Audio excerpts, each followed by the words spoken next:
we're going to bring back a format that sparked some real conversation a while ago.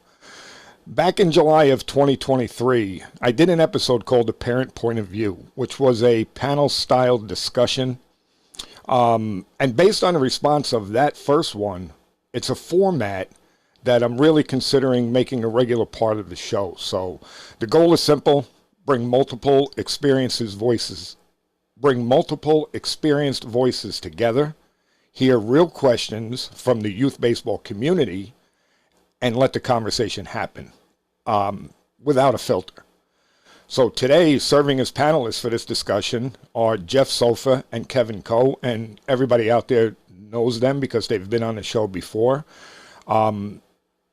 They play a central role in helping guide the dialogue. They challenge perspectives, and they keep the conversation grounded in what actually matters at the youth level. So today, our guests are from Santa Teresa Little League in San Jose, California,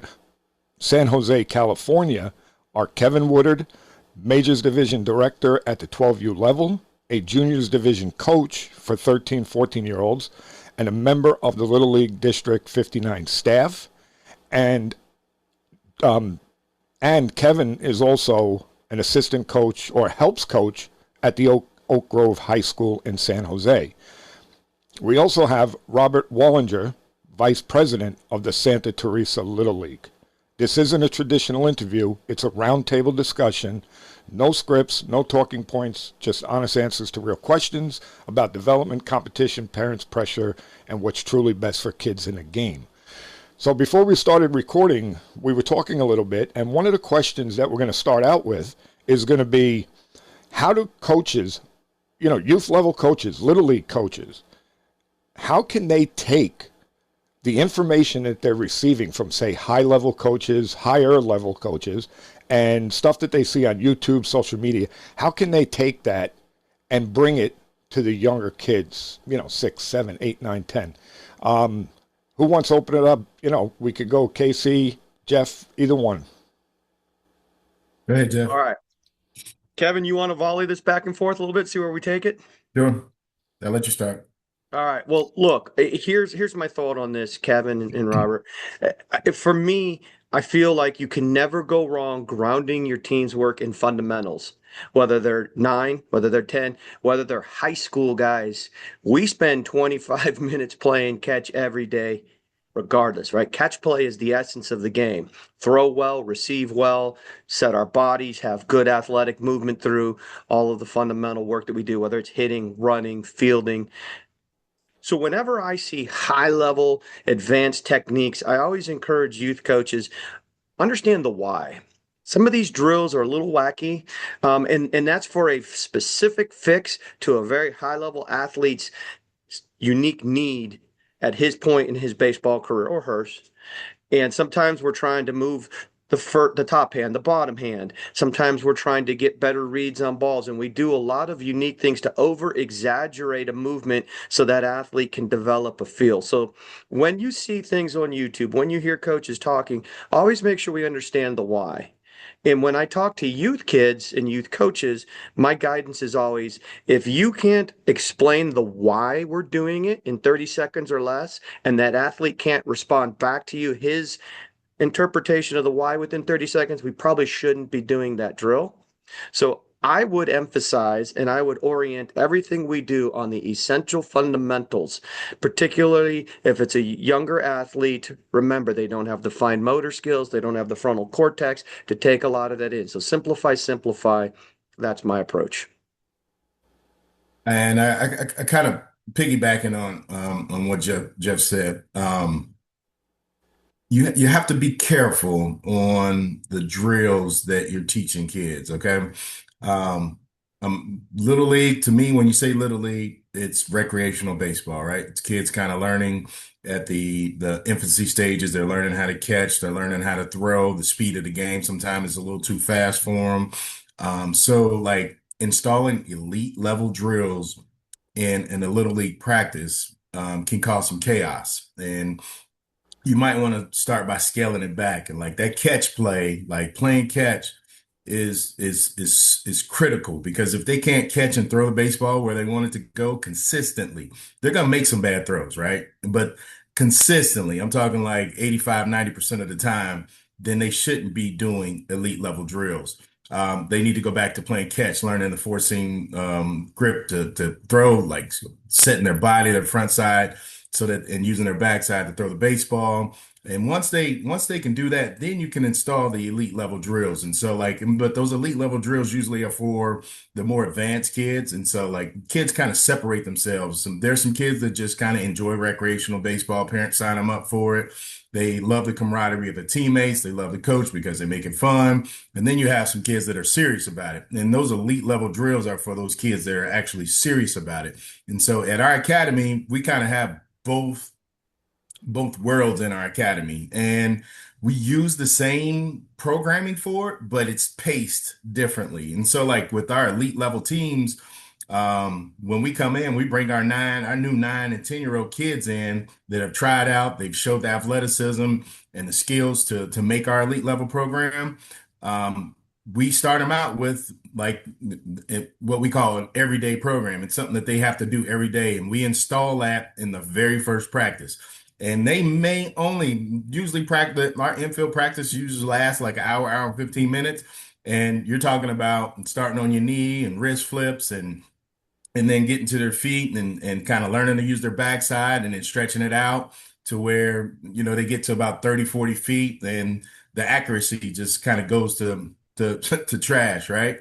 And then we bring them back and then they start fielding. And they're back 5 feet apart, rolling the ball back and forth to one another. And it depending on the talent level of the kids, it'll take a while for us to kind of get through that. And our first hour and 15-minute practice, we may only do that, like the everyday, install the everyday drills.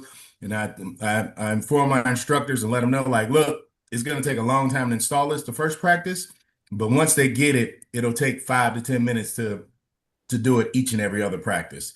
And then you can advance to some of the other drills. But once they get those everyday drills and they're seeing the ball go in their glove and they're building confidence of being able to get their grip and throw it where they want to go, then that's when you install the elite level drills. But it's got to be paced. It's got to be timed right. And you can't do something too early. And know that the first time that they do something, they're not going to do it right. It's going to be all over the place. And I get on my kids because we do short hop drills pretty much every day. And some of our kids, they're 6 weeks into it and they still struggle with it because they don't understand like when they're supposed to catch the ball and how they're supposed to be aggressive with their hands. And so they wind up chasing the ball more than they catch it, And so it'll take some time. You can, but you have to be careful with it. And like Jeff said, make sure you're installing the fundamentals before you go to this elite level stuff. And that goes with running the bases, that goes with hitting, and all of the other things that go with it. If I can just expand on that a little bit, what you guys just said. Okay, so I'll give you an idea. Like at the high school level, our throwing progression is 20 different drills within that progression. When we first present it to our freshmen and even our sophomores, because they still need work on it, we do 2, maybe 3 of those drills at a time until they understand how to do it. The other thing at the youth level, which I believe is very important, and sometimes I see this happen, is when the players are doing their catch play, which is so important, the coaches are really not paying attention. This is a great time, okay, to instruct kids. Walk through when they're throwing. Make sure that their hands are centered. Make sure they're centering the ball. Make sure they're moving their feet. Correct them. Don't just walk away and say, okay, guys, I told you to throw the ball, throw it, and whatever happens, happens. Okay? You need to be involved. You need to coach. Yeah, I love that. I love that. I love that you guys are talking about catch play so much. Kevin, you mentioned it multiple times. So for Kevin and Robert and other youth coaches that are listening, there's a reason why we keep talking about catch play. At youth baseball, the teams that throw well, receive well, they win more games. So while I'll readily admit there's no always or nevers in the game of baseball because craziness ensues, we all know this.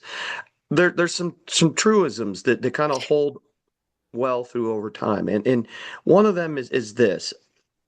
There will always be a standout athlete at any age that can do things better, bigger, faster. We don't want to adjust for that guy. We want to adjust for the normal, the regular, I should say, the average of our team. So I always tell coaches, again, this is not a hard and fast rule, but let's remember that 6 to 8 years old is this gigantic game of discovery. We're learning what bat and ball are. So if you're a t-ball coach, ball in play, opportunity to pick the ball up, throw the ball, we want to emphasize those in practices.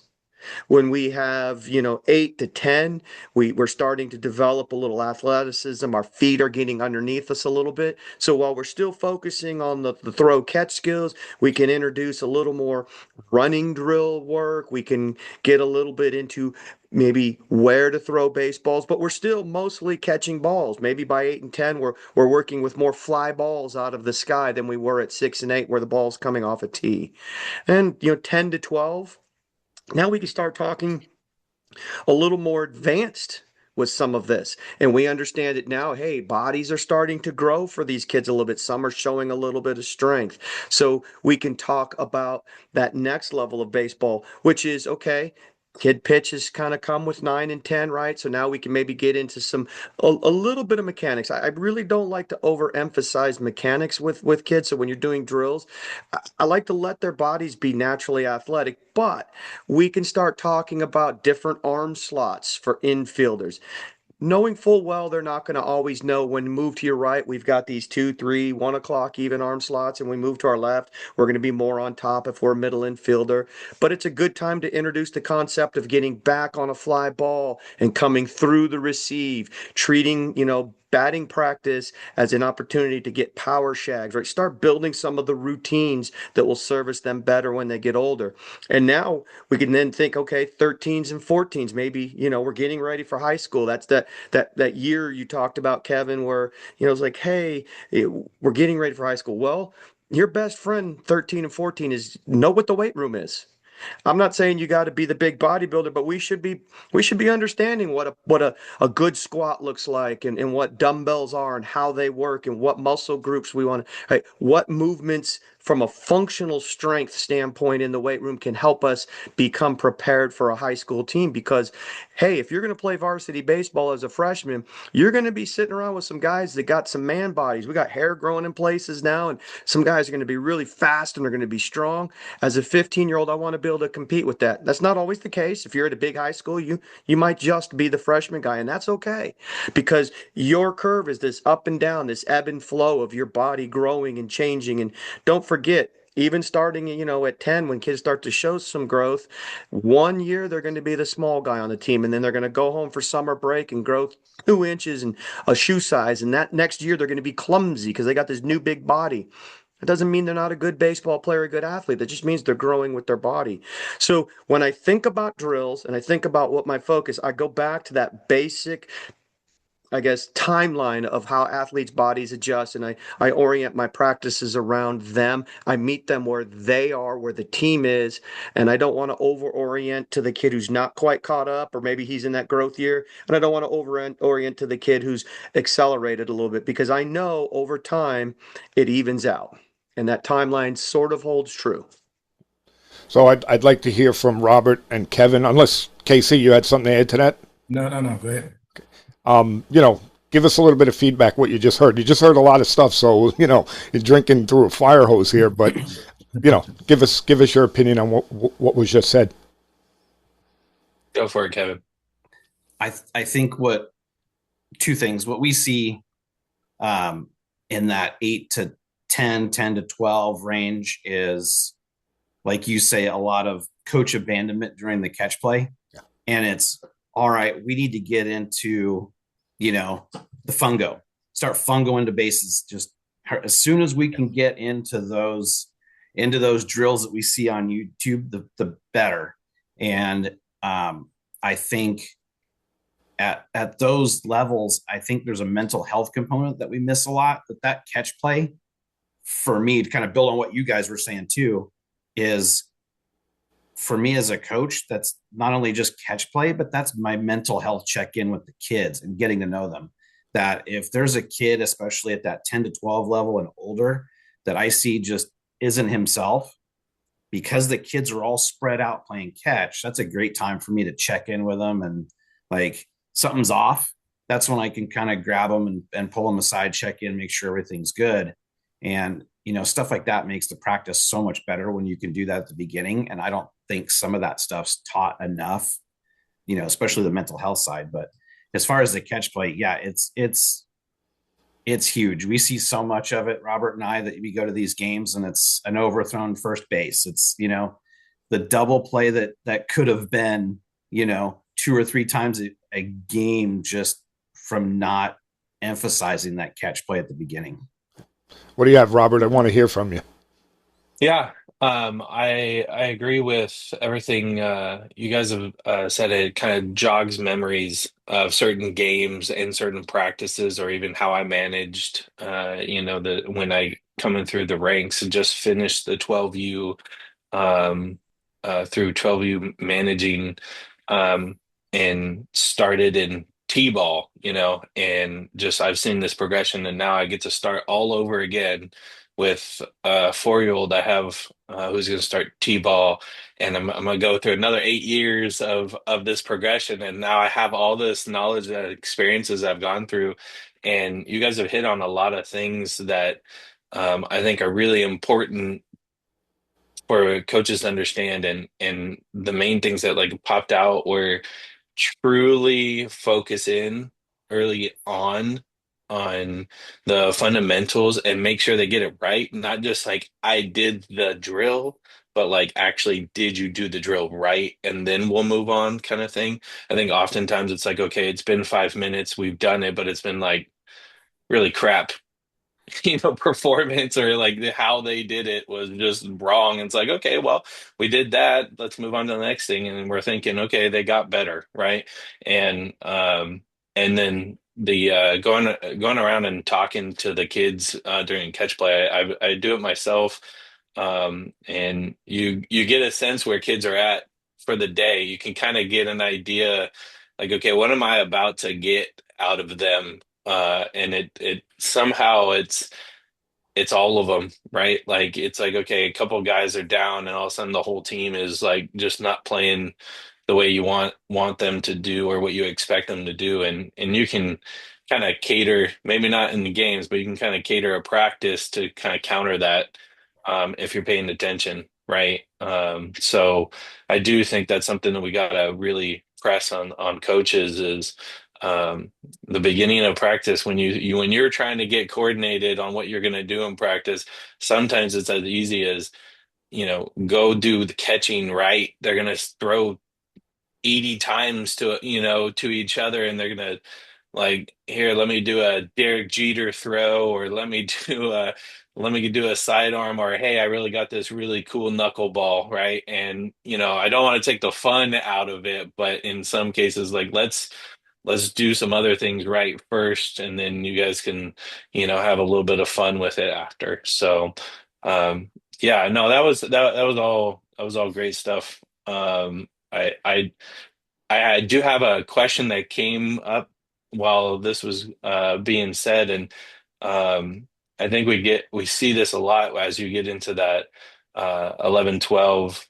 and then we revert back to it in the 13, 14, but we stress development, positional movement, go try all the positions, infield, outfield, pitching, catching, everything with obviously that the kid's being able to play first base. You can't just throw any kid at first base and expect them, to catch the ball. Some just aren't ready yet. But how much should coaches focus in on specializing to certain positions, at, I'll say that 11, 12-year-old age range versus, you know, going sticking with, I'll say, the movement that we push through the 8-year-old level, 9-year-old level. And then I see it now, 13, 14-year-olds, where our junior guys are, saying, hey, you better have 3, 4 positions you know how to play. Like going into high school, because it's not just going to be one. You better, if it's just one, you're going to be extremely limited in how much playing time you have. So I'm just wondering, at what time do you start to specialize maybe in specific positions? Well, I'll take this one. It's kids will kind of identify, will let you know when they should be at one position most of the time. Like your best shortstop's probably going to play shortstop for most of the time, right? And so, but then the other positions, your right fielder, your second baseman, your first baseman, it may be like they're rotating, you're rotating guys to kind of figure out who it is. Case in point, I'll give you case in point. I was on a panel last week at the ABCA with Arizona's coach, and they had a kid that got drafted in the first round last year, Brendan Summerhill. And Brendan played with my son in high school. My son was a junior and Brendan was a freshman. Excuse me. Brendan caught varsity as a freshman his in high school, right? He was clumsy. He was tall. I guess he had just gone through a growth spurt. He got drafted in the first round as the center fielder for Arizona last year. You know what I mean? And so, like, you never know where they're going to turn out. Like, I watched him, like, catchers don't run 6'4s. I've seen Brendan Summerhill run a 6'4. You know what I mean? And so they're still growing into their bodies. I'm always, you got to be structurally sound up the middle. Like, you got to have a strong catcher. You got to have a strong shortstop. You guys have a strong center fielder, and then everybody else is just kind of filling in as they go. And eventually, you'll have somebody. He's going to hit a growth spurt. His arm's going to get stronger, and you'll lock him in at certain positions. But like it never changed. Like I was all-state shortstop in high school. I went to junior college because I got drafted, and they threw me in the outfield. I was playing center field my freshman year in college. You know what I mean? And so. They're right. You better learn how to play 2, 3, 4 positions. That way you can always get on the field. And so, but the most important thing these days, if you watch college and professional baseball, there ain't a lot of defense going around. Like I have a saying that I've used for the last 20 years. If you hit, you don't sit. So it doesn't matter what position you play. If you want to get in the lineup, you better swing that pole and you'll have a lot of success. You'll figure out how to play defense in the long run. Yeah, I use the same. I use the same thing. I mean, I always tell my players, if you can hit, I'll find a spot for you defensively. Don't worry about it. Let me wade into the deep end here a little bit on this, because man, Kevin, KC, man, you brought some good stuff up here. It's funny you were talking about your own career. My son's going to play. He's a senior in high school. And he's committed to college, and one of the first things coach asked him, he says, "Man, you got some speed. Would you like to play some outfield for us? We'd like to have you in the outfield." Now, he's been a middle infielder his whole life, but right. You got to play. So I'm gonna kind of slowly wade in a couple of things. And this also gets a little bit to parents' expectations. So when we were talking earlier about, the things we should do at different age groups, right? Winning a baseball game at 8, 9, 10, 11, 12, 13, 14, I'm just going to keep going here, means absolutely nothing about your recruitability or any of that. It has a tremendous amount to do with your enjoyment of the game, your love and your passion that you're building year over year as you play, that brings you back the next year. We mentioned earlier that we learned, through the work we're doing at the Youth Summit, that the average term of a child's experience in baseball, youth baseball, is about 3.3 years. We'd like that to be 4 years, 5 years, or further. And all of us who love this game want to see kids continue to grow with it. So again, this is more about process and development than it is outcome. So if we think about positions and focusing on a specific position, we want parents and athletes to understand no bueno, right? We know that when you get to high school, I'm sorry, I love your son, but he's probably not the starting shortstop, right? There's always somebody that's the dude. When you get to college, it's definitely not the starting shortstop, right? And if he is, outstanding. But maybe he should be a second baseman. Maybe he could be a third baseman. Maybe he could be a left fielder, and he's going to get in the game instead of redshirting his freshman year, or instead of just making the freshman team in high school, he's going to have an opportunity to play. This is where I love recreational baseball, house ball, town ball, whatever you want to call it. If I'm an advanced level team or travel team, let's go play some league during the week so I can learn to get 10, 11, 12 of my guys that can pitch for me, because we all know Sunday afternoon in bracket play, I'm going to need some arms. So let's develop everybody as a pitcher. And what a great time to do that during recreational play, during my league games, where I can put Jimmy in at first base and he can learn to pick the ball a little bit. He can learn to play the hot box over at third. We could do a lot of different things in what I'll call empathetically learning the game. I may not primarily be the right fielder or the second baseman, but a ball hit with runners on down the line, when I'm in right field and I come up firing and I expect a double cut situation, I get it. I empathetically learned, why does the shortstop have to be behind the second baseman? Oh, bad throw. He's there. I get the okay. If I'm the second baseman this game and I normally play outfield, I understand why I need to be to a certain depth in the outfield for cuts. It's giving kids an opportunity to see the game from a lot of different perspectives and understand more of the complete game. It builds baseball IQ. It really feeds into their athleticism, especially for those kids who maybe aren't multi-sport athletes. They get to see and do a lot of different things on the baseball field. Hey, if I'm the leadoff guy every time, maybe batting 10th, if I'm batting 10 or 11 in my roster, gives me an opportunity to understand how to be a team player and understand how to approach the game from a role. Maybe I'm not the starter in league games. What can I do to help the team win? I think there's a lot of personal, mental growth that can happen through the game of baseball at a lot of ages through playing that recreational thing. And you as the coach can do a lot of cool things. And you know what? One of these kids might just surprise you, especially if you got a kid that says, Coach, I really want to play shortstop. All right. You know what? We're going to take a few extra ground balls after practice. And you know what? I'm going to throw you in a league game and let's see how you respond. Right. Because we know we can't replicate that hyper tense chaos moment of a game. The ball's hit and that player's like, oh boy, here it comes. Right. Can he calmly react and feed the ball and funnel and make a throw? I'm going to give him that spot. And pardon my tangent here for just a moment, but this is where we get parents aligned with that vision that we're going to be processed and we're going to let kids do things, even if it means it costs us the game. I'm going to pull the pitcher at 50 pitches and I'm going to let another guy come in and throw the ball a little bit and see what he can do in that game, even if he's not our best pitcher. But I got to find out what he can do for us. Can he close out a game? And now guess what? If we play a tournament every couple of weeks, we jump into a tournament. I got some more guys. I got some depth and I got some knowledge up here, what they're doing. And they have confidence that they can do it as well. See, I'm going to expand a little bit on what you guys just said. Number one, at the youth level, winning can't be the goal. It just can't be. Okay. For that very reason.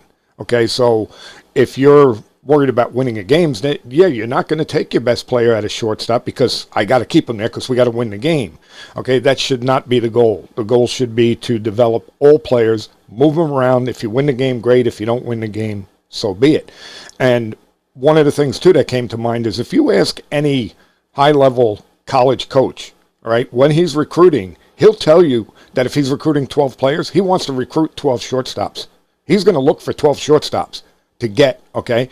Now, are they all going to play shortstop? No. So at the youth levels, if you can develop them in the outfield, maybe on the right side of the infield, whatever, anywhere, catcher, okay? They're going to be that much more valuable to a college coach because they can play other spots. I don't want to occupy the microphone here all the time, but I want to be real careful for anybody that's listening when we talk about their recruiting 12 shortstops, because I don't want everyone to hear that and go, oh, my kid's got to be the shortstop so he can get recruited. Let's remember, guys, this experience, this journey is not about getting recruited. And so we're talking youth baseball, but for those that see youth baseball as an on-ramp to college baseball, let's just be super clear. And Kevin, KC, you know this.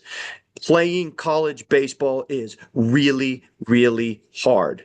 Percentage-wise, it's about 5.5% of high school players, right? Let's recognize there are 6.5 million consistent baseball players in youth baseball, right? I know that 16 million or so will experience baseball at some point, but about 6.7 million play routine baseball. Guys, there are only 488,000 high school roster spots in the United States of America, and with contraction of college rosters, there's only 42,000 spots. Now, statistically speaking, those are pretty low as you go up the chain. So let's make sure that we're enjoying and loving this game for as long as we can.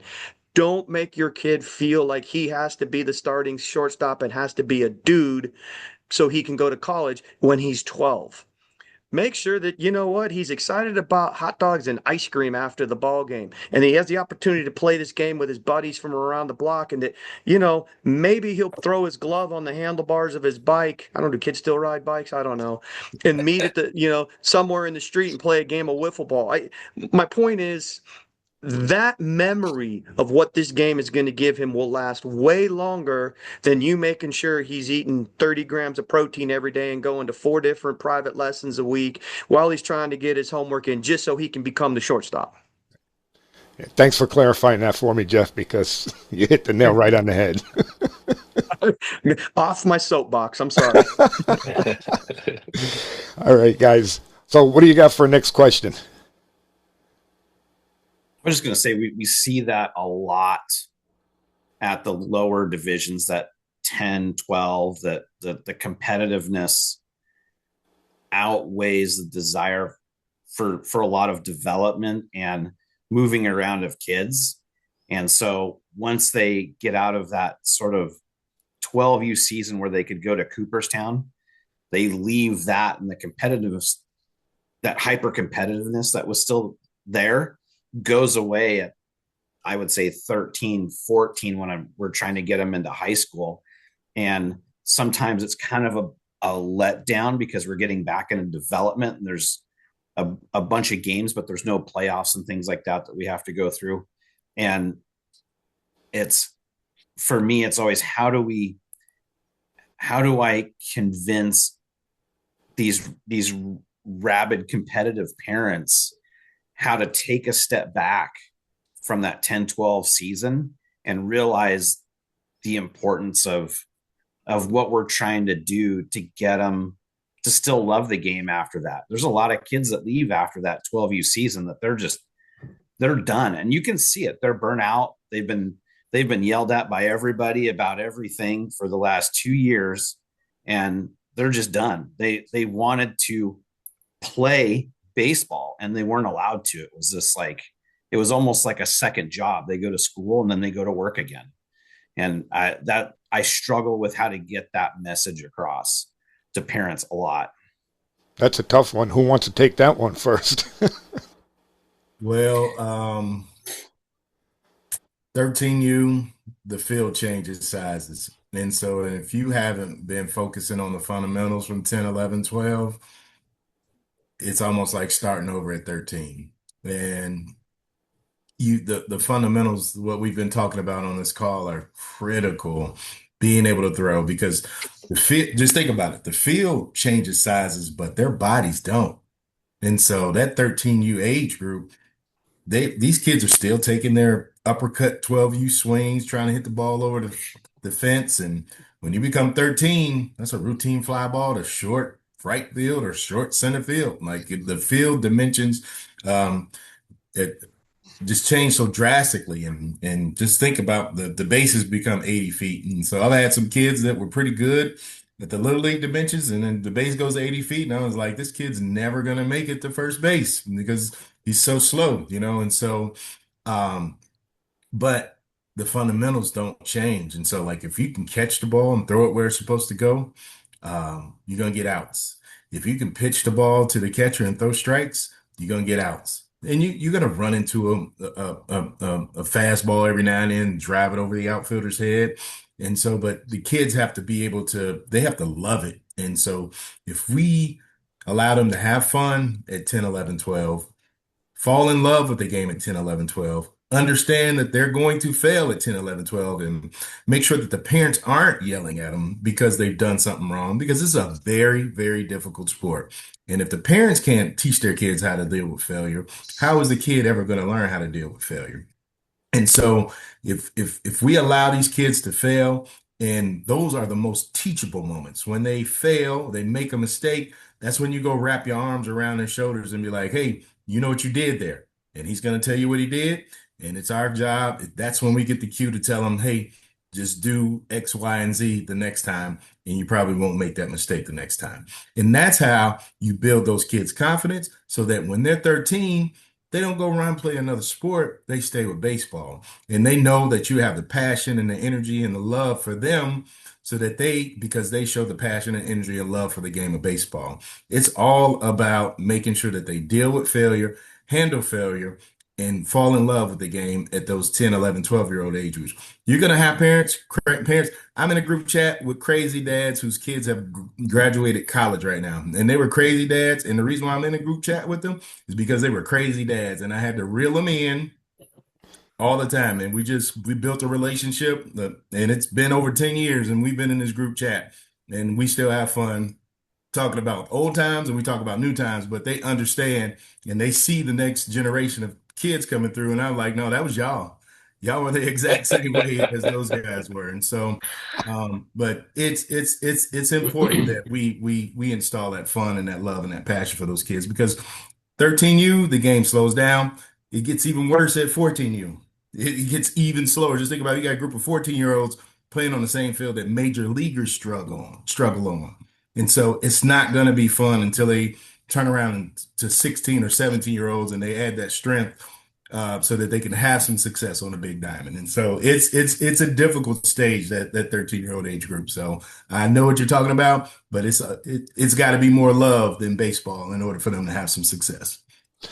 I have a simple little test that you could do that I learned many, many years ago, okay? Because I think that what you're trying to get at a little bit there, Kevin, was that, how do you get the point across to the parents that you don't have to push so much? Is that right?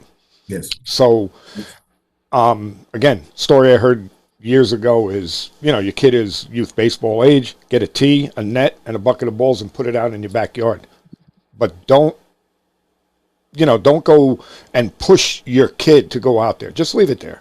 If he goes out there and he hits and he does it on his own, then maybe you might want to do a little bit more with the lessons and this and that. But if he doesn't, and he doesn't go out there and he doesn't work, well, let him play rec ball, let him have fun, and leave him alone.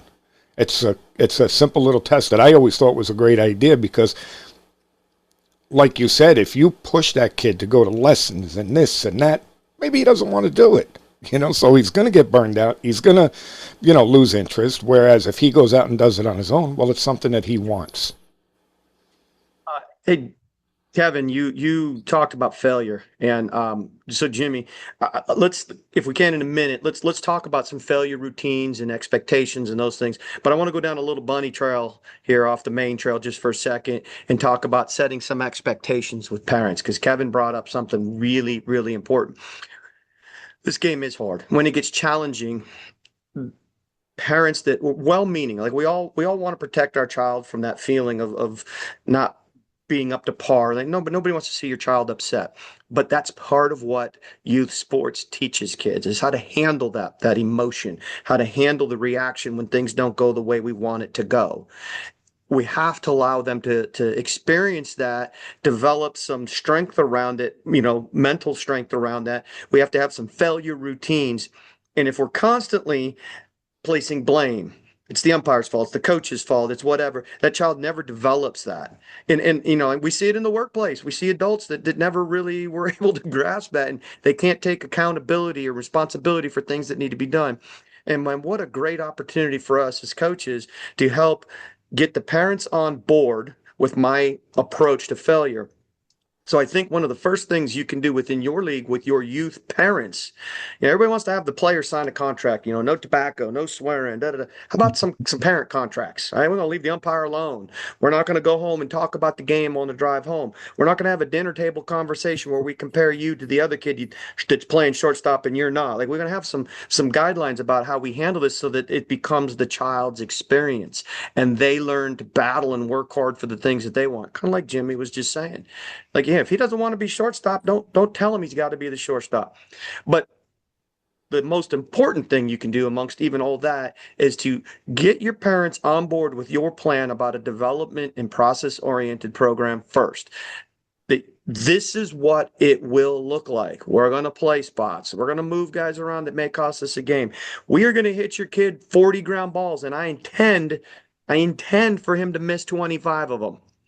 I hate to mix sports analogies here, but if a Formula One driver goes the same racing line at the same speed every time, he's not getting faster. He's got to push a little faster, maybe change the line, go deeper into the corner. And by definition, he's going to spin the car out a couple of times, but he's going to figure out how much further and where he can push the racing line. Just the same as with your outfielder. If I hit him balls in the gap that are 15 feet from him and he routinely catches those, fine, I'm going to start hitting him fly balls that are 20 feet away. Can he get the read and get the jump? Is he going to get bummed out because I keep hitting balls 20 feet away from him? Yeah, but sooner or later, he's going to change his first step. He's going to get a different angle on the ball. He's going to read the bat a little differently. Same thing with ground balls. Man, I'm going to smoke some at him. He's going to learn that backhand a little bit more, right? His body is going to learn to collect itself and do what it needs to do to achieve the task at hand. And if I got mom and dad in the background, blah, blah, blah, blah, blah, he's hearing that and he's not internalizing and working hard. And I need parents to get on the board with me that I got your kid. I'm gonna get him good. I'm gonna develop failure routines. We're gonna learn to breathe a little bit. We're gonna learn that I expect you, and I as coach, if you make a mistake, even in a game, if there is an error, it's not a mistake, it's just an error. It happens. Stuff happens in baseball. All right, so I want to change the word mistake and failure. They're not interchangeable, right? A mistake's when you put an extra zero on a $1,000 check. I don't know. That's a mistake. Right? An error is when just something happens. We got more pitches. We got more innings. We got more games. If it's the last out of the game, it's cool. It was an error. It happens. We'll get them next game. Right?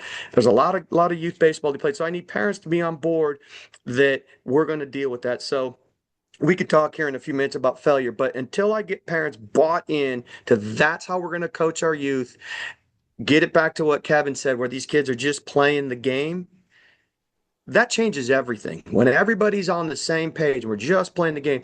13 with the change in the fields, 14 with the change in the fields. They're learning and discovering and picking up new skills, and it's okay. That competitiveness has to give way to the understanding we're getting better in preparation for the next phase of our career.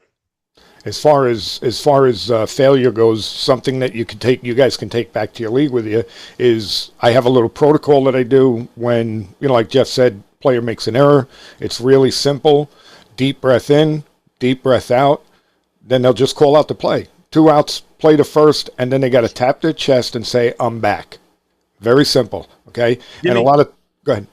It goes for coach, too. Well, right? Wait a second. We all know. I was getting there. I was getting there. Don't call us out. Can't handle failure. I'll come out of the dugout, top step in the dugout, and I'll look at my player. If he didn't go through his protocol, and I'll tap my chest, and he knows what I mean. And all of this is done to get their mind off of what just happened, okay? And get their mind, get them present again so that they can move forward, okay? But again, to Jeff's point, actually, I'm going to shut up. I'm going to let you talk about that when coaches make mistakes. Go ahead. You're going right where you need to go. I'll just say this. Look, I think amongst the 5 of us here, who's the first person the kid looks at when the ground ball goes between the wickets? He's looking at coach, right? Yeah. Well, and when he's done looking at dad. Well, that depends on how loud dad is, yeah.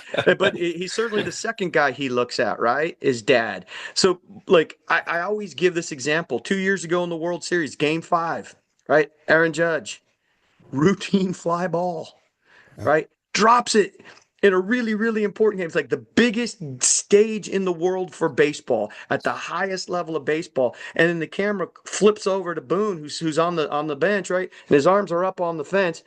Nothing. Nothing. Now, you're going to tell me what that looks like at a 10U ball game? Arms going up in the air. We've gone over this 30 times in practice. We got to have that ball, right? And the kid's freaking out. Look, if Aaron Boone and Aaron Judge are like, cool, it happens, why can't my 10U coach and my 10U ball player and the 10U mom and dad be like, cool, it happens. It just does. That's the beauty of our game, guys. Right? Unfortunately, unlike basketball or soccer where it's so fast and you don't have time to remember, right? Because the truth is, we know that in youth baseball, you're going to touch the ball on average of 2 to 3 times a game. It's pretty sad if you're an outfielder. pretty sad if you're, not the shortstop for sure, but you don't touch the ball a lot. So you got a lot of time to think about it. So we have to help them find some recovery routines. We have to, as coaches, we got to be that even keel. So I always tell coaches, if it's just crazy, he knows he made the error. You don't need to say anything to him. You don't know if grandma and grandpa showed up to the game for the first time that they were ever see him, and you're going to yell at him from the dugout and embarrass him in front of, maybe he's 14 and he's got his first girlfriend. She shows up at the game. Like, we got to embarrass him for that? It's not needed. And my favorite is when the kid just taps his shoulder, like Jimmy was saying, like, it was me, I got it. I know I don't need to say something. He knows. So I'm going to let him do whatever he needs to do to self-regulate, find his moment, get back into the ball game. I might put an arm around him when he comes in. What'd you see out there? Oh, coach, I lost it in the sun. Okay, right on. We'll work some sun balls next practice. I got you. And off we go. Hey, grab your helmet. We got to go. So I really look for coaches to encourage it. And I tell coaches, and with all due respect, I love my parents for supporting the kids. But when there's a runner on second and the ball's hitting the gap in right field, and then I got everybody going home, home, like, man, y'all are wrong. It's second base, right? With 2 outs, that guy took off on the pitch. The play is not. So I love you trying to help my players out, but usually you're wrong. So just cheer and clap and say, "I love you, son." Leave the coaching to me. We got it. All right, guys, what do you got for the next topic? Robert, your shot. Yeah, this one actually comes from my son. I was like, "Hey, I'm going to be on this podcast, and we got some really experienced coaches here that are going to share some knowledge.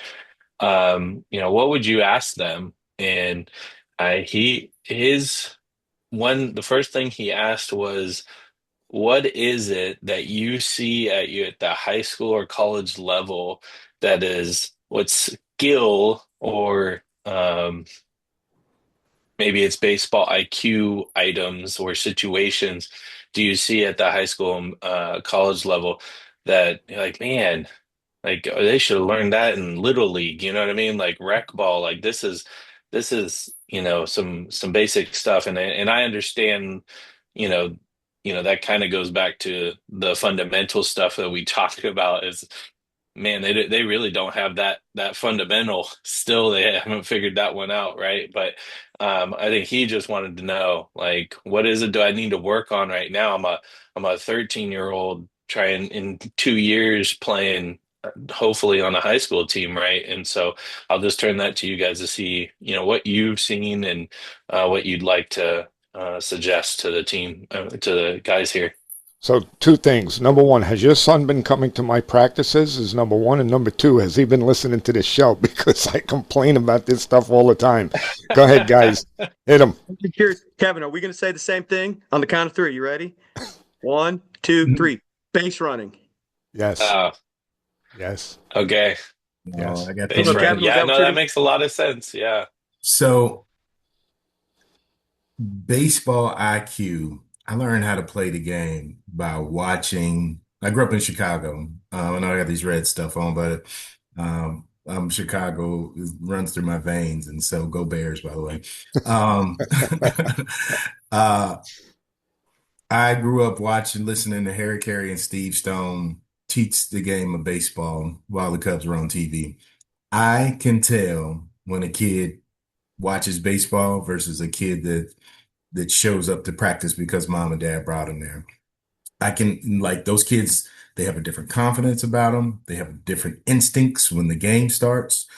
They kind of understand, they know what to do in certain situations because the announcers in when you're watching Major League Baseball, there's a lot of things that you shouldn't do when you're watching Major League Baseball, but those announcers usually teach you how to play the game and teach you things that your youth or your youth level coach may not teach you. So I tell him to watch as much baseball as possible, and his instincts, like he's going to be head and shoulders above his teammates because I bet you that I would say 80 to 90% of kids don't watch baseball. They watch the highlights. We're in this microwave society now where MLB will send out the highlights for the night. My son was a Division I baseball player, and like the only time he wouldn't sit down and watch baseball with me in the house, but if I took him to a game, he didn't want to leave before the ninth inning was ended. And so, um, and most kids are like that. And so, but he'll send me a highlight reel, be like, look at this play, Dad. And you don't learn how to play the game watching highlight reels. You learn how to play the game by watching it and watching it as much as possible. That kid that you put the bucket and the net and the bat in the backyard is that same kid. When he finishes that, he's going to go inside and turn on a baseball game and watch it. And so, instinctively, the more baseball he watches, the more confidence he's going to have, because he's going to start hearing things over and over again that he's like, okay, that makes sense. So then when he's in the game, he's going to know, he's going to be one step ahead of everybody else, which in turn makes him a better baseball player. Kevin, that is good. That is real good. In fact, I heard something really cool this week. One of our fellow Team KC coaches sent me something. This is practice is where you learn the game. Practice is where practice where you learn the game. Games are where you learn to compete. So for coaches that were just listening to you talk, youth coaches, the takeaway from what Casey is talking about here is, if your kids aren't going to watch games like we grew up watching games, and man, I miss Harry Carey, WGN, man, that was back when we only had two channels, TNT, we could watch the Braves or the Cubs, but as a youth coach, that means you've got to turn practice into some situational things. You've got to give outfielders live power shag reads off of batting practice. You got to build in chaos into your practices, where you force, every ball that's hit during a BP session with my defense on the field. Let's say, make up a rule. If it hits the grass on the fly, we got to go to 2. We're taking 2 every base. Let's get caught in a rundown. Let's make some things happen so players start thinking about IQ. If I have a runner on second and the batter runner hits a ball, have that runner from second base, as he's rounding third, take a few extra shuffles as if he were to go home. Let's see how the outfielder responds.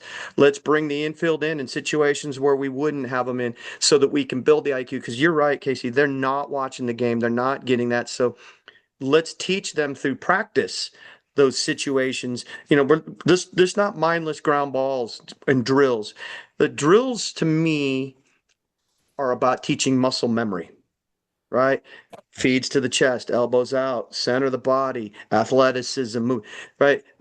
I do like the independent work, but a lot of the drills the stuff they can do on their own. When we're together as a team, we're going to institute some of this situational stuff and learn how to play baseball. Kids will tell you their numbers. Man, coach, I got a velo of this. I got an exit velo. Great, man. 92 ball 4, still ball 4, babe. Right? Hey, that's an outstanding pull down. 91 from the outfield, but you flew it over the catcher's head. Right. So we've got to understand long hop versus no hop when we got balls coming in from the outfield to our infielders looking to make a play at the base. Right. We got to understand why the first baseman versus the third baseman are covering in the middle infield on relays, because that's how the game is won. It starts with the fundamentals, as we spoke about earlier, but that baseball IQ is huge. For me, it's not my thing. I think there's probably a lot of things kids need to learn, but that is a big one, Kevin. I'm still a base running guy, but I just wanted to tag on to your my baseball IQ thing, because coaches do need to teach it in their practices so it can be executed. And for youth coaches listening to your podcast, Jimmy, if you're not developing IQ as a team, you can't expect it to happen in the game, and you can't get mad when it doesn't happen in the game. Yeah. One of the things, well, a few things. First of all, as a high school coach, I can tell you, Robert, that everything that Kevin and Jeff just said, I see at the high school level. Base running is not there. Rundowns is not there. You want to see me lose my mind, you see an outfielder airmail a cutoff, okay? And they do it all the time. Okay, so nobody ever told them the importance of hitting the cutoff and holding that runner from getting to second base. There's all of this stuff that, to Kevin's point, if they're watching games, they'll see it, okay, and they'll understand it, and the announcers will talk about it. It's one of my pet peeves, because I feel that the game is kind of eroding in that aspect, because they're not being taught at the younger levels how to do these things. Very simple, run down the first baseline, step on the front of the bag, look right, turn left. Very simple, okay? But youth coaches, I guess, I don't know what it is that they don't understand the importance of that, maybe, and they think it's minutia, and it's not. It just won't have an effect on the game, but still needs to be taught, even though it's very, very simple. So yes, it's watching the game. training, like Jeff said, muscle memory, okay? A lot of the hitting drills that I do with my players, when they first are introduced to them, they look at me like, like, what is this? They've never seen it before. And, I explained to them what Jeff said. We're creating muscle memory. This is going to do this. This is going to do that. So those important things. And I think either Kevin or Jeff mentioned it before, is the why behind everything. The why behind everything is so important. Yeah, you know what, Jimmy, you said something there. I'm sticking with Kevin's thing here about baseball IQ. Look, guys, baseball's 95% minutia, right? There are the highlight reels, right? Yes. Kevin and his son can sit down and roll through the TikTok scroll and see lots of cool, but that's not baseball. And that's just dudes being athletes and getting some cool stuff done. Like, Bobby Witt looking like Superman, making some plays, full airmail and right. It's crazy. But it's 95% the routine ground ball. It's 95% getting a good jump on a fly ball and running it down in the gap. And to your point, Jimmy, outfielder's job. Like I always tell kids, what's your job? Catch the ball. No. Outfielder's primary job is to prevent 90s. Whether, it's a fly ball, we'll prevent the first 90. Ball down on the ground, I'm going to keep them at first base and prevent the second 90 so we can get a double play on the infield. Right? It's prevent 90s. Keep it simple. It's minutia. It's boring. I get it. Baseball's kind of a smart people sport in that respect, right? Like we do the little stuff really good and the game goes our way. The other thing is you're talking about drills and things. Here's another thing youth coaches can work with their players. I always say, this is my kind of little saying, right? 5 times 4 is better than 20. What does that mean? All right, here's what it looks like in batting practice or off a tee. If your kid gets in there and just takes 20 hacks, he did nothing. He just took 20. So I don't know what he's working on, but 5 times 4, hey, if we're doing flips or darts from behind the L screen, bunt 1, bunt 3, get him over, get him in, hit and run. There's my 5 hitting situations, 20 swings, 5 apiece, right? That's 25, I guess. Bad math, but whatever. That's Colorado State math right there, fellas. But you see my point, right? Give them a purpose, right? If we're going to go live BP, put a runner on second base and say, hey, get him over. Don't just hack. Make him do something that's baseball IQ oriented. Look, we could even talk about it. If we're doing intra squad, if you're a high school guy, if you're a youth guy, youth coaches, please, please, please don't ignore the fact that you should have a coaching buddy. Here's why. If you're in a league, you get your 1 day or 2 days of practices, right? I don't know how you guys do it, Kevin, Robert. You give your coaches 2 days or 1 days of a field, right? Okay, well, Kevin, I know you know this in Ohio, and we get in Kansas City. Man, it's going to rain.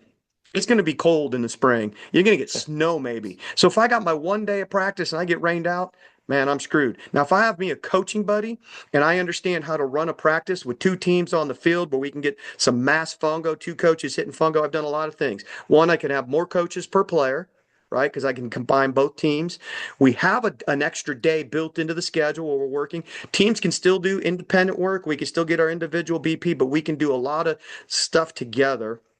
But here's the cool thing. Now you can have an intra squad. So now me as the coach, I can stand with the guy who's on deck and tell him what his job on deck is. I can stand with the kid in the hole or the next couple guys in the lineup on the bench, and we can talk about what we're seeing from the pitchers, what we're looking for. Guys, if he starts everybody off with the fastball, be ready to hit. If we have runners on, this is what I'm going to do. Hey, every time he gets to 0-2, this is the pitch he throws. Every time he gets behind, this is what he does. Hey, watch the guy in right field. What kind of arm does he have? And we could teach them the game because they're not consuming it like we did. So we can use these 2 team practices as a youth coach. And the takeaway is I get better player coach ratios. I get an extra day. I can do more things on the field. And Jimmy, I'll raise my hand now. If you have coaches that are interested in that, want to know how to run a 2-team practice, let me know. I'll drop some practice plans for them. And I know KC's got that in the book too. We could do this. Yeah. But I mean, I'll tell you, Jeff, I'm sorry to cut you off, but at the high school level, I work out my JV and my varsity together. Okay, they work out together because we have 5 coaches. Okay, and to your point, we're doing an inter squad. Where am I? I'm not standing in a dugout. I'm standing out behind second base. I'm out there coaching the players. You have more coaches around to be able to possibly stop something and say, hey guys, what happened there, and maybe correct it. So yeah, I love that idea of getting youth teams to work together, get more coaches on the field, and it's a win-win for the players. You can Yeah, coach the game. yeah, that is something that, I don't think we take advantage of at the youth level, for sure, is the combo practices. I think there's some guys that will do a scrimmage, but that's only after a couple practices. And there's something against the idea of like, oh, there's a competitive edge that they're, gaining because we're, working together. And then that just goes to, what we already talked about, being too competitive about what we're really trying to accomplish with these kids, these players, right? And so, yeah, that's something that we do want to do. And the other part of it is we're a big league. We have over 600, close to 700 kids playing. There's only so many fields in the area that we can use. So it's a twofold thing that we can go ahead and take advantage of some combo practices. I think that's something that really should be pushed from for all the little leagues out there, is like do some of that combined practice stuff. All right, guys, we have time for one more question. Real quick though, Jimmy, I do want to just hit on base running. So Yeah, I go want to ahead. follow up. Guys, let's stop celebrating singles. Let's teach our kids. We're not going to do the bow and arrow thing because we got a routine signal. And guys, hustle doubles win ball games. You got a ball in the grass in the outfield. In the very least, teach your kids, take that turn so hard at first base, like you sell it. To Jimmy's point about airmailing, you never know if that outfielder sees you take that turn hard and freaks out. Next thing you know, the ball's in the fence, past the bag, and you're standing on second base. As a coach, I can run a lot of offense with no outs or one out and a runner on second. We're pretty lazy with our base running. Aggressive steals, aggressive reads, understanding tag situations, understanding what my job is at second base with less than two outs or with two outs. It's a lost art. I don't want to go all Ricky Henderson on, but Ricky would run, baby. Let's go. And your kids probably don't know who Ricky Henderson is, and that's a whole different podcast. My point is, though, we can, even if we're not the best fielding team, boys, we can win some ball games by applying pressure on the bases. We can force that team to make mistakes by being really good and really selling it and really with earnest wanting, like, right, the goal isn't first base, the goal isn't second base, right? We know what the goal is. The goal's home. Yeah. Let's act like that's what the goal is. We do base running as soon as we finish our everyday drills. Like we get right into base running and spend sometimes 10 minutes base running, and then we get into the rest of the practice. We do base running every single practice.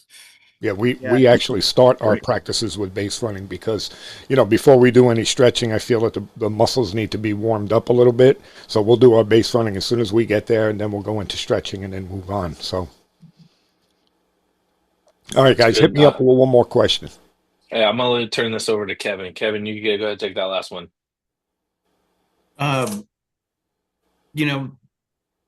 Jimmy, you and I have talked about the mental health side of baseball at, coming down from the high school level. How much of an emphasis should that be down at the lower levels? And when do we start talking about it? 5-6 T-balls, obviously probably not the right place, but where does that stuff start to come into the game, and when should we really start working on it? Can I start that one, guys? Yeah, go ahead. So I believe that the whole game, in a nutshell, really comes down to the mental performance of athletes. And I've said it a million times that if you take an athlete that is very, very talented but has a weak mental side of the game, it's not going to be as good as somebody that is strong mentally but may not be as talented, okay? So I believe that at early ages, again, we don't have to start getting into, deep stuff with them, but you could teach them at, I don't know, I'm going to say it maybe 7, 8. You could start teaching them how to breathe. You could start teaching them breathing techniques, very simple. When you get up to bat, 1 foot in the batter's box, stare at the barrel of the bat, deep breath in, deep breath out. You could teach that to a young kid. No reason for him not to know that.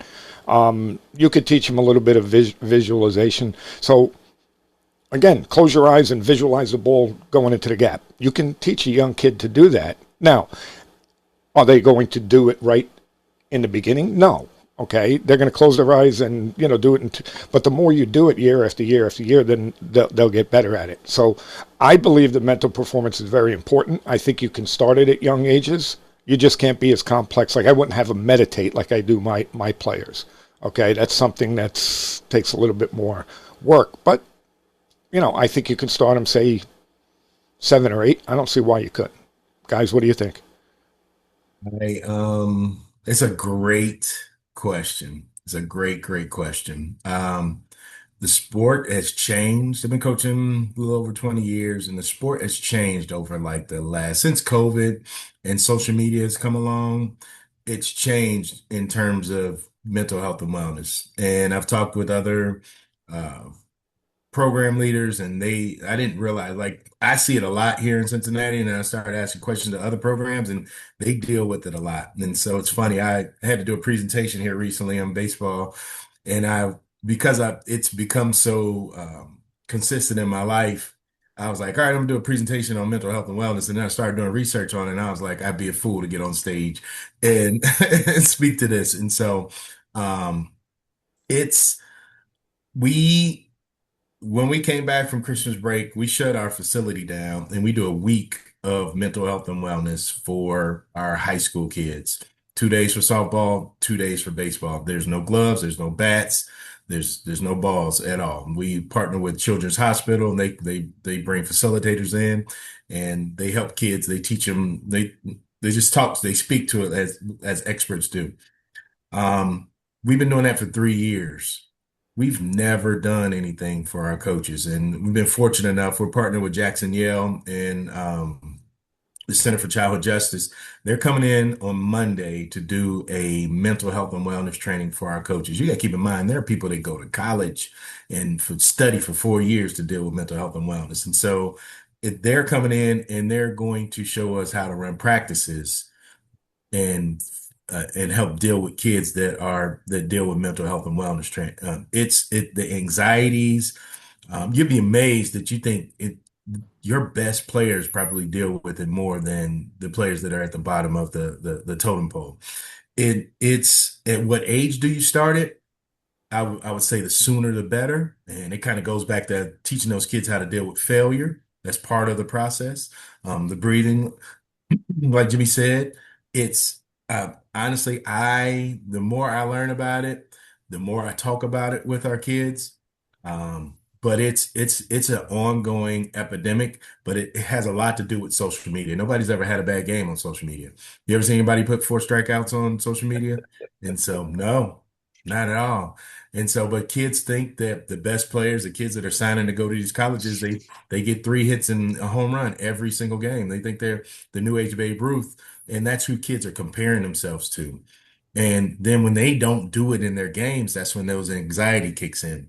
Or when that fly ball comes to them and they're like, oh God, I literally had a kid tell me, he's like, Coach, I get nervous when the game's on the line because I don't want to let the team down. And I was like, thank you for sharing that. But like when you leave our program, please don't tell anybody that because they're going to look at you differently, you know? And so, and I tried to deal with that and it's the best that I could, but I didn't know how because when I was growing up, it was like you got to get tougher. If you're not tough, you're not, you got to go find something else to do.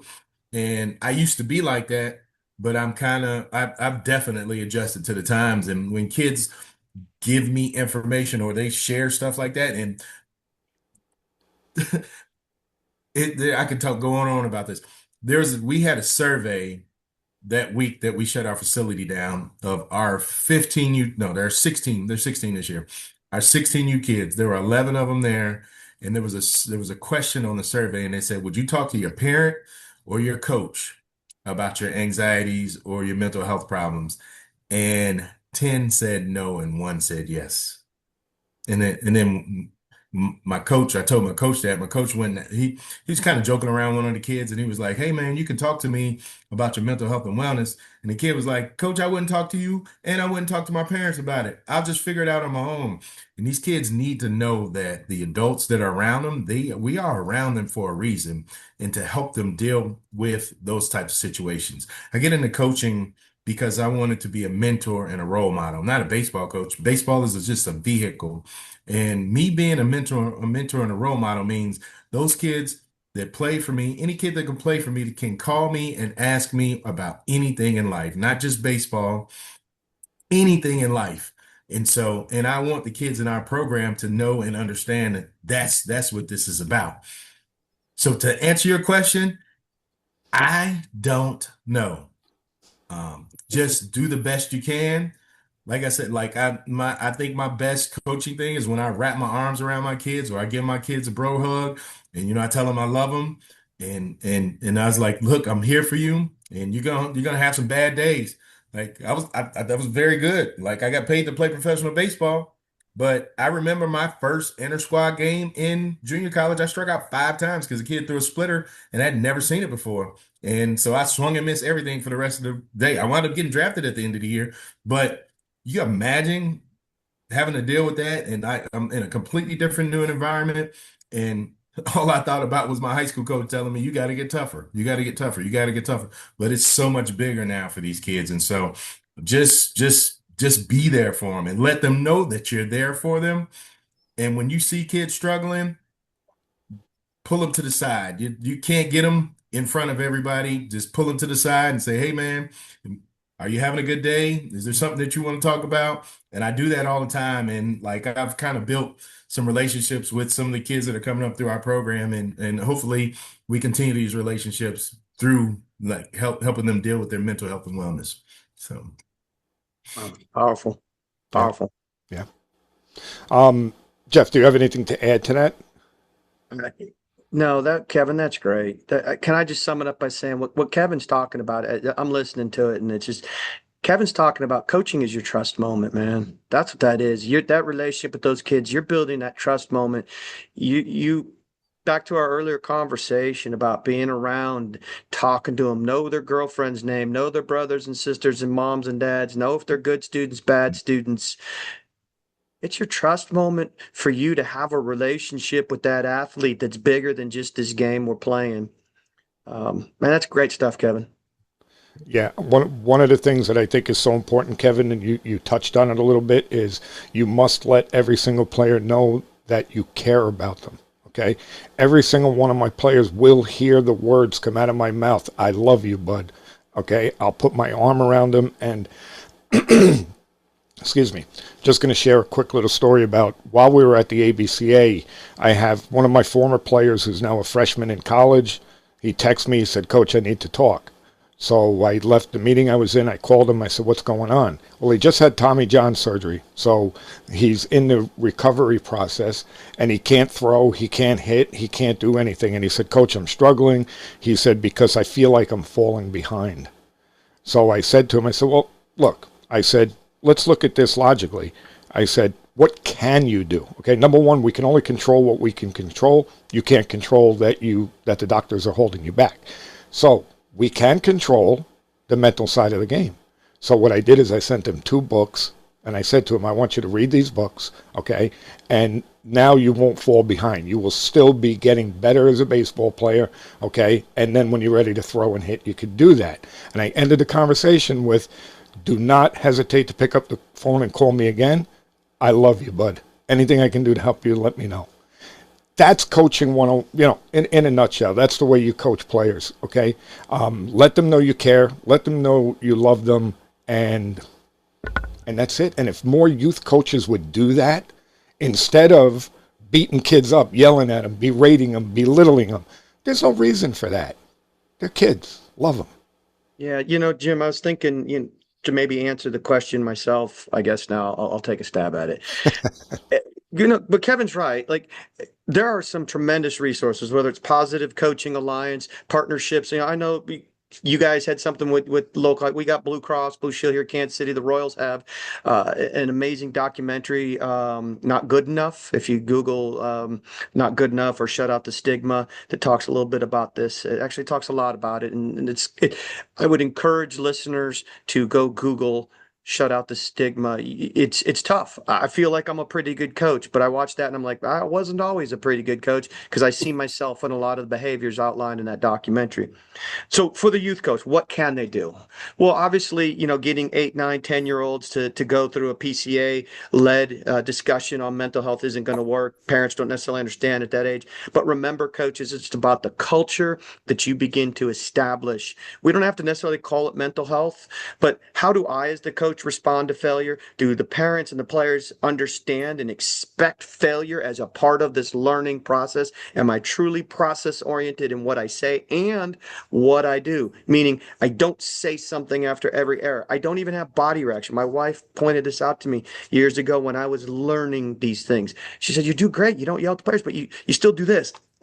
You cover your face and hands, you lean back. Like, oh, the kids see that. So, from a culture standpoint, I don't want to be additive to the stress they're probably already feeling.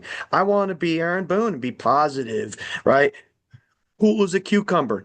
I'm already thinking next play. We're good. And my own son, who's going to be a college baseball player, told me this. We were working sometimes stuff, and he's like, "Dad, you're saying something after every rep because I have to figure this out." And it's right. It's not what I know. It's what they know, right? I have to give them time because they're young. Their bodies, like we said earlier, no fine motor skill coordination, no fully developed muscle memory. They're trying to learn and figure it out and find the pathways from the brain to the body to make it work.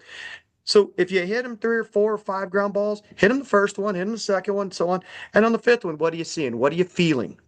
And let's see, if he's got it, he just can't do it. Well, that's different than he just doesn't understand what he's doing. Now I can coach that, right? Like if he knows what he's supposed to do, his body just won't. That's very different. So trying to help them. So coaches establish that culture of trust, establish that culture of this is a failure okay zone. Support them, and as you progress older and older, we can introduce some of the things. I love, Kevin, what you said. Maybe I have somebody. There are so many resources. Have somebody come in and talk to our team at a preseason meeting, mid-season check-in, whatever. How you doing? And I'll leave you with my story, Jimmy. Do you guys know who Mark Rober is? You ever see YouTube? You kids Yeah. follow him? Yes. Mark Yes. Rober is a genius. He's an engineer, former NASA scientist, but he has this philosophy and he calls it the Super Mario effect. And the Super Mario effect is this, that kids will continuously play this game over and over and over, even though, you fall in a pit, you get hit by a turtle shell. But the kids intrinsically understand the aim of the game is to save the princess. And so they learn and understand that failure along the way is a learning opportunity towards saving the princess. Need to jump here. Oh, need to land on the turtle shell and kick it. Got it. I die, start over, do it all again until eventually I save the princess. Isn't that the goal of what we're doing with youth sports? The goal is play again next year, right? The failure along the way is acceptable. And these kids left alone in their room, right? Think about Fortnite, right? They die and they wait to be respawned back in the game. Right? They're with their buddies, right? They got 6 of their buddies and they make a team. That's the best part. I'm with my buddies in the battle. I die. I get to it. So my philosophy on this is if you want your kids to stop playing video games, stand over their shoulder and coach them. Because that's what we're doing with youth sports. We're over the top every rep. Do this, do that. Why did you do that? We talked about it. I promise you they'll quit playing. Yeah.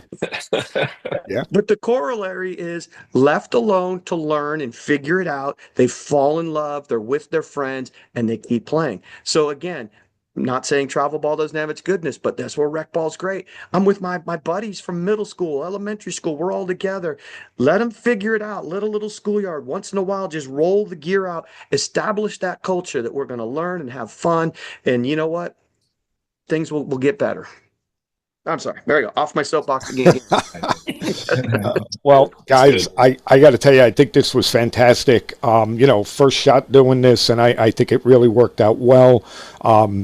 Kevin, Jeff, thank you for your expertise. I mean, I love all of your answers. I thought this was great.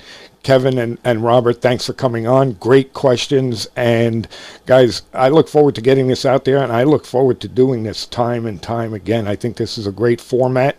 And I hope we helped you guys. Did we? Oh, yeah. Definitely. Absolutely. Okay. All right, guys. Enjoy your weekend, and I'll let you know when this is going to be released.